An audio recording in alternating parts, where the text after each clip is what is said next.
Can I ask you about your understanding, your take on how the financial markets, both fixed income and equities, have taken off, despite the fact that the economy, at least measured by unemployment, continues to deteriorate? Well, I think that to some degree it's logical in the near term, and the logic is that there's sort of two logic trees. One is the liquidity that's being provided is enormous.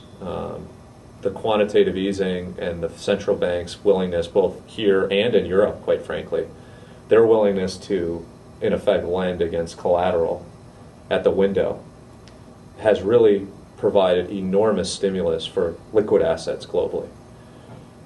On the investor side, not the policy side, you have, if you really think about 01 to 07, investors really undervalued liquidity, right? They invested in real estate, they invested in a lot of illiquid assets, private equity, real estate, so on and so forth, with complete impunity, trading those assets almost as if they're liquid assets.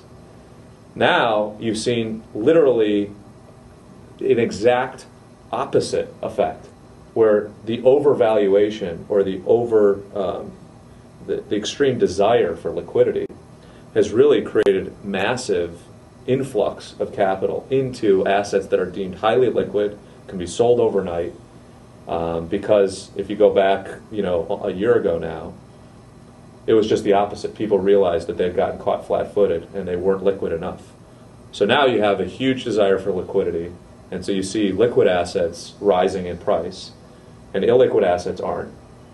And so the dichotomy really is that, the economy is really driven, quite frankly, at the end of the day, more by illiquid assets than by liquid assets. Plants, hiring. I mean, those are usually longer-term type commitments and decisions.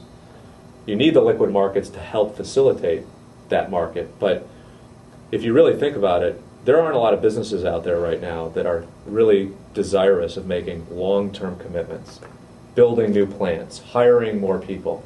They're husbanding their resources, they're raising cash, so on and so forth. So that's why the dichotomy exists.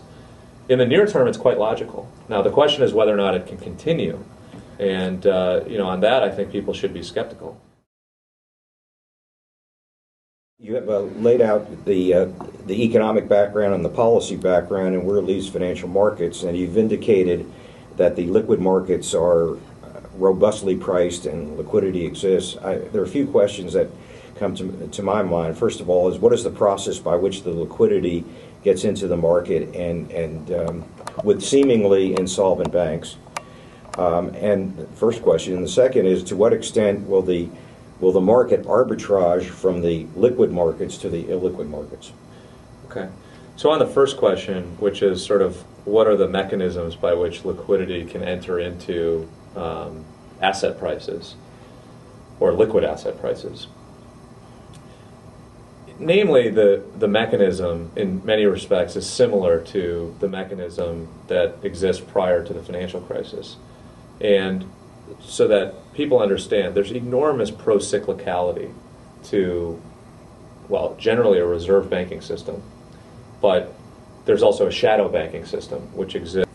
Adam, thank you. You have laid out the economic background and the policy background and where it leaves financial markets, and you've indicated that the liquid markets are robustly priced and liquidity exists. There are a few questions that come to my mind. First of all, is what is the process by which the liquidity gets into the market and with seemingly insolvent banks? And the first question. And the second is, to what extent will the market arbitrage from the liquid markets to the illiquid markets? Okay. So on the first question, which is sort of what are the mechanisms by which liquidity can enter into asset prices or liquid asset prices? Namely, the mechanism in many respects is similar to the mechanism people understand, and I don't think people do understand it, is that the irony is that as the asset goes up in value, the bank becomes more confident of the value of said asset. So not only did the investor make the 20 cents on top of the 16 that he invested to make, but the bank says, well, gee, if it's trading at par, it's just a better asset. So instead of lending 80 cents against that asset, why don't we lend 90 cents against that asset? So what you have is you have sort of a double expansionary effect. You have the effect of the increase in the price of the asset, but you have the additional effect of the confidence of said asset. And I mean, and that is an interesting sort of paradigm.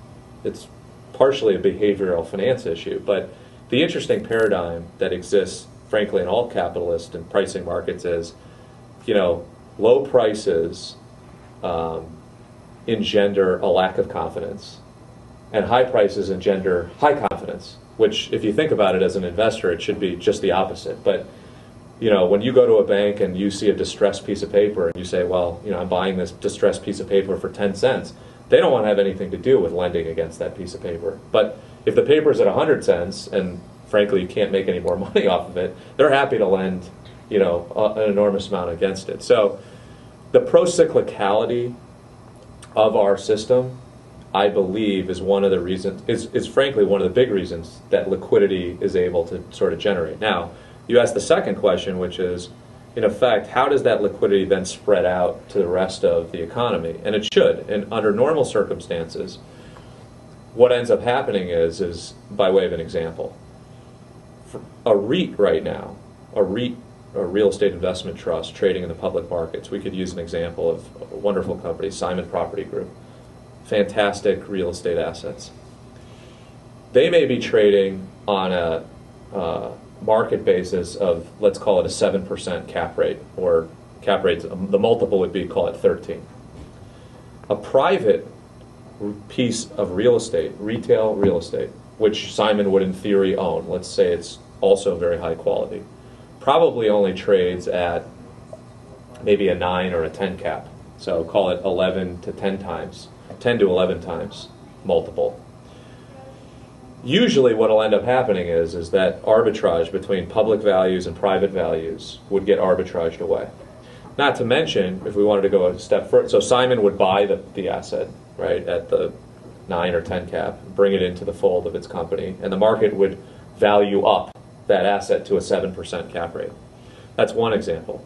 The other example, which obviously existed in the housing boom, but also existed in the tech boom, is people will just go out and create those assets. I mean, so for example, in the technology and telecom bubble, if the liquid markets wanted internet paper, venture capitalists would go out and create those companies. They'd make the paper for them. If people wanted housing paper, mortgages, and so on and so forth, we just build homes, and then we got more mortgages. So that's the mechanism generally by which you often see, the Fed and its liquidity measures, ultimately sort of seeping out into the rest of the economy. The problem is that, and it gets back to the previous question you had about whether fiscal policy or monetary policy is either good or bad. The problem is that unless those assets are used, unless those investments that are made with either the fiscal dollars that are given or the monetary dollars that are engendered, unless those assets have a real productive use, meaning you're adding capital to labor to make labor more productive, you really haven't done anything to basically increase what we call the real wealth. You have the money illusion problem. It's like taking a piece of pizza that's only cut 4 ways and cutting it 8 ways. Well, you still have the same amount of pizza. Now you have more pieces, but you have done nothing by way of actual growth in the amount of pizza that you have. So the issue that our country has, and frankly I'm not optimistic based on the policies, is whether or not we're deploying this capital, all of this capital that's being created both on the monetary side and the fiscal policy side, for more productive and higher use that we think down the road will create more wealth. And that's really the disconnect that's occurring right now. And that's the issue that we need to address, or we're going to be pushing on the string that Japan has been pushing on for so long.